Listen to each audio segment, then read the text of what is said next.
Hello and a very warm welcome to Zunaira Azhar official. सबसे पहले तो जो मैं कई रोज़ से वीडियो नहीं कर रही उसकी वजह यह है कि आई एम ट्रैवलिंग, और ट्रैवलिंग क्योंकि वर्क रिलेटेड है तो बिजीनेस इतनी ज़्यादा है कि किसी जगह पर आराम से बैठ के रिसर्च करके वीडियो करने का टाइम नहीं मिल रहा। आज मैंने सोचा कि जो थोड़ा बहुत मैंने न्यूज़ फ्लो को देखा है और उससे जो मेरी सेंस डेवलप हो रही है, because even when I am travelling I am working, लेकिन एक कंसिस्टेंट वे में जो आप तक खबरें नहीं पहुंच रही उसको थोड़ा सा ओवरव्यू की शक्ल में आपके सामने रखूँ। कल प्रेसिडेंट ट्रंप ने एक दफ़ा फिर अपने ओवल ऑफिस में दो कंट्रीज़ के दरमियान पीस डील कराई, रवांडा एंड कॉन्गो। और इसका अगर कॉन्फ्लिक्ट ट्रेस किया जाए तो कोई 30 इयर्स पुराना कॉन्फ्लिक्ट है, तो इसमें शक तो कोई नहीं है कि ये बहुत ब्लडी जेनोसाइडल कॉन्फ्लिक्ट था जिसका एंड हुआ है और यूएस ने एक पीस डील ब्रोकर की है।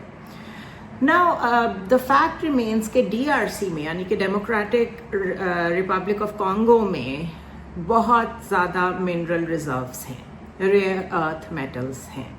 So critics का ये कहना है कि why all the conflicts that have a certain angle of leverage that the US can utilize, सिर्फ उसी में पीस डील क्यों करवाई जा रही है। फॉर एग्जाम्पल पाकिस्तान इंडिया की पीस डील है, उसमें भी लेवरेज इन्वॉल्व है। ये अलहदा बात है कि स्ट्रेटेजिक लेवरेज की नौयत डिफरेंट है। रवांडा और कॉन्गो की करवाई है, वो भी अगर करवा रहे थे तो उसको इतना ज़्यादा प्रेस के सामने शो केस करना, और उसके बाद उन्होंने वहीं पे बैठे हुए जो प्रेस ब्रीफिंग में बातचीत की उसमें मल्टीपल अपने वो सारे एम्स एंड ऑब्जेक्टिव्स का जिक्र करना, जिसके ऊपर अभी मैं बात करूंगी। इसका मकसद क्या है? इस सब का मकसद पीस कराना है या इस सब का मकसद अपनी लेवरेज और अपनी स्ट्रेंथ बताना है प्रेसिडेंट ट्रंप की? So it's a mix of all basically. There is nothing free in this world. So अगर कोई पीस डील इसलिए भी ब्रोकर की जा रही है कि उसमें से खुद यूएस अपने लिए कोई फ़ायदा लेना चाहता है तो भी it's good, because it's peace related, conflicts ख़त्म होने चाहिए बहरहाल। लेकिन क्योंकि इसकी डिटेल्स अभी सामने नहीं आई कि डीआरसी के जो मिनरल अर्थ रिजर्व्स हैं उसके हवाले से क्या बातचीत हुई है, जिनकी वजह से वहाँ पे बहुत ज़्यादा इन फाइटिंग्स थी, मलेशियाज इन्वॉल्व थे। तो अभी वो डील सामने आएगी तो फिर उसके ऊपर ज़्यादा हम खुल के बात कर सकेंगे। लेकिन वो डील जो साइन हुई उसके बाद जो वहाँ पर प्रेस ब्रीफिंग में बातचीत हुई उसमें कंसिस्टेंटली पाकिस्तान इंडिया का जिक्र किया प्रेसिडेंट ट्रंप ने, और उसके साथ साथ वो ये कहते रहे कि I am a peacemaker, I am doing things that no other president of United States could do, यानी कि मुझे आप पीस प्राइज के लिए नॉमिनेट करें, जो कि फिर रवांडा और कॉन्गो ने तो कर दिया। सो आफ्टर पाकिस्तान ये जो दूसरी पीस डील हुई है इसका नतीजा भी ये ज़रूर निकला है कि पीस प्राइज के लिए नॉमिनेट कॉन्गो और रवांडा ने भी ट्रंप को कर दिया है। When it comes to Iran, तो things are going in different directions. बहुत सारी multiple इसकी directions हो रही हैं। वो कभी तो derogatory words यूज़ करते हैं ईरानियन जो लीडरशिप है उसके लिए कि हम खामनाई को मार सकते थे लेकिन हमने नहीं मारा। उसके बाद उनके और भी ऐसे वर्ड्स हैं जो मेरे सामने मौजूद हैं जो किसी मुल्क के सॉवरेन लीडर के बारे में नहीं बोलने चाहिए, लेकिन वो बोल रहे हैं। और जब वो बोलते हैं तो जाहिर है फिर ईरान को भी उसका जवाब देना पड़ता है।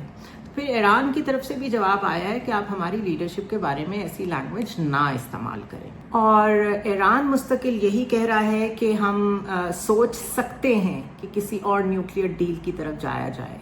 लेकिन ये जो बीच में अभी एक अनईजी सी खामोशी है, इसकी बहुत बड़ी वजह जो मैं डिस्कस करना चाह रही हूँ वो ये है कि आपको याद होगा मैंने अपनी एक वीडियो में कहा था कि इंडिया को यूएस ने रेस्क्यू किया पाकिस्तान और इंडिया के दरमियान सीज फायर करा के, बिकॉज पाकिस्तान आर्मी ने जो बुनियानुल मरसूस लॉन्च किया था इंडिया उसको स्टैंड नहीं कर सक रहा था। तो US came to the rescue of India और सीज फायर करा दिया। पाकिस्तान को सीज फायर हमेशा सोच करता है why would we want to go to war. So ceasefire असल में इंडिया के फेवर में था. ये जो ईरान और इजराइल सीज फायर हुआ है, इसमें ईरान को तो चले हम समझते हैं फ़ायदा हुआ कि ठीक है वो बहुत देर तक बहुत लंबी जंग नहीं लड़ सकते थे, but at the same time Israel की रिक्वेस्ट पे ये सीज फायर हुआ.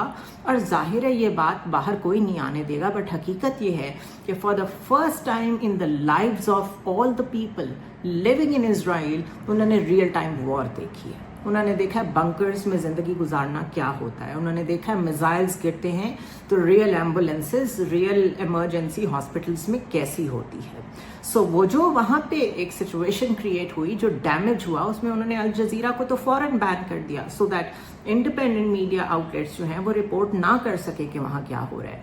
लेकिन सिटीजन्स अंदर से जो वीडियोस बनाकर पोस्ट कर रहे थे उसको देखें, और वैसे भी कुछ इंडिपेंडेंट जर्नलिस्ट से बात करें तो उनका अच्छा खासा नुकसान हुआ है. सो अपने आप को रिकू करने के लिए, अपने आप को रिहैबिलिटेट करने के लिए वक्ती तौर पर यह पॉज ज़रूरी था इजराइल के लिए.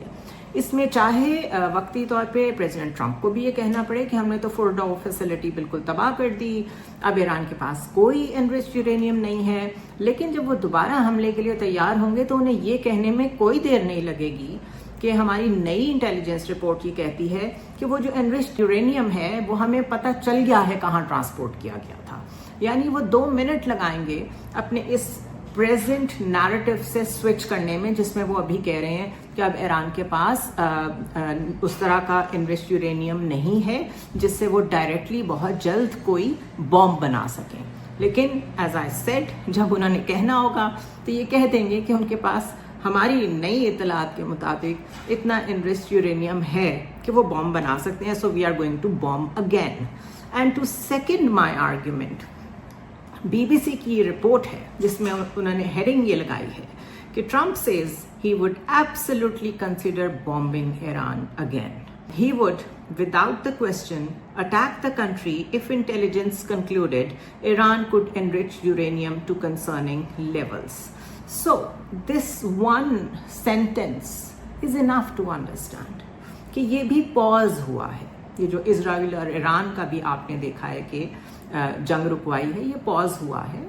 इसके बाद एक और, फिर दूसरा, फिर तीसरा, ये मामला तब तक चलेगा जब तक ये ईरान को उस लेवल पे केओस का शिकार, रेजीम चेंज का शिकार नहीं कर लेते जिस लेवल पे ये चाहते हैं.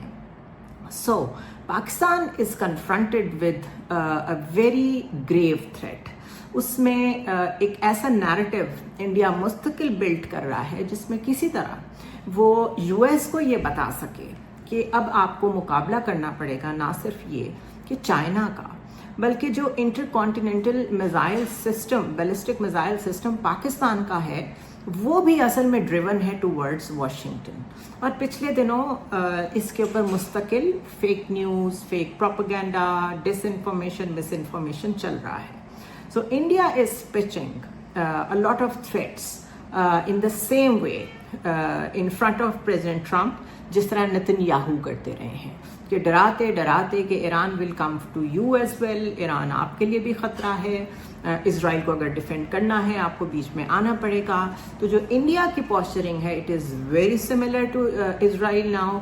वो भी यूएस को अपने चैनल्स के जरिए, जो अपने इंटरनल लिंक्स हैं in the system, in the bureaucracy, in the state department, उनके ज़रिए से ये कन्वे करने की कोशिश कर रहा है कि पाकिस्तान का जो बैलिस्टिक मिसाइल सिस्टम है और जो मज़ीद सिस्टम्स प्रोवाइड कर रहा है China, that is aimed at you, because China wants to attack US. तो चाइना डायरेक्ट तो नहीं करेगा, पाकिस्तान को यूज़ करेगा.